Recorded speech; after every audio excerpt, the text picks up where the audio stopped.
What's up, everyone? Welcome back to the Daily Sean. For those of you who haven't been here before, my name is Sean. I do a daily video on something related to nursing. No rhyme or reason, probably not going to change. That first NG experience, nasogastric tube, that first time you place an NG. Can I say I remember my first NG? Hell no. Placed so many of them, I've lost count. But I do distinctly remember how I felt about placing that NG. If you're lucky enough, you'll get to place an NG on a walkie-talkie patient who is giving you the death stare while you're placing a tube the size of a pencil, tube the size of a Sharpie marker down their nose. It's oh so comfortable. I'm not here to talk about the tips or tricks on what you can or cannot do to increase your percentage of success. I think you can figure that out on your own. Put the tube in warm water to make it more pliable, lubing it up, aiming it to the back of the throat, bending it and twisting it. Instead of warm water, you put it in cold water and make it sharp like an arrow, which is oh so smart. There's a bazillion suggestions out there. My suggestion for you to increase your success is when you're placing it to actually use the corkscrew method, which is self-explanatory.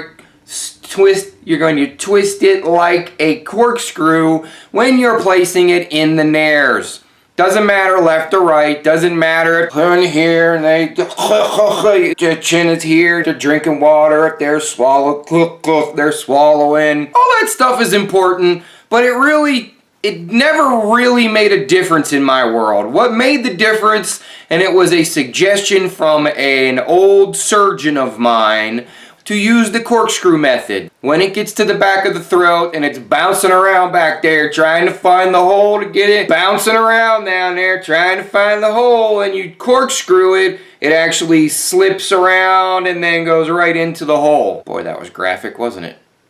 What I'm here to talk about is what they don't tell you when you place an NG. What they don't tell you is the absolute... They don't tell you about the death stare the patient gives you when you have that tube in hand and you're holding their forehead down. They're giving you the death stare while you have them pinned down to place a Sharpie tube down their nose. What they don't tell you are the sounds that the patients make when you start placing the tube. Sure, yeah, they tell you about tipping the head forward, and you can do the whole drinking the sips of water. Swallow, you need to swallow. Come on, swallow. You're not swallowing, swallow. That works real well. But they don't tell you what the patient looks like and sounds like.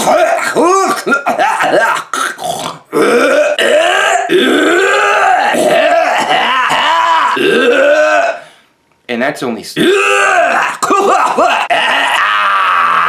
Yeah, all of those noises they don't tell you about. And what's worse is most of the time you miss on the first pass. So then you have to take the tube out, and while the patient is wiping the gobs of tears from their eyes and blowing their nose to get rid of the snot, you get to tell them, hey, we got to do that again. My suggestion is, when you tell the patient that you have to make a second pass, you might want to take a step back, because they're probably going to swing at you. Then you get to go through that all over again. Some of them will even scream. Yes, patients will scream when this is going on. And you, as the nurse, have to try and maintain calm throughout that whole process. I wish you luck with that. This has been another public service announcement to all nurses out there. May the odds be ever in your favor for your patient's sake. What'd you think? Am I making it up?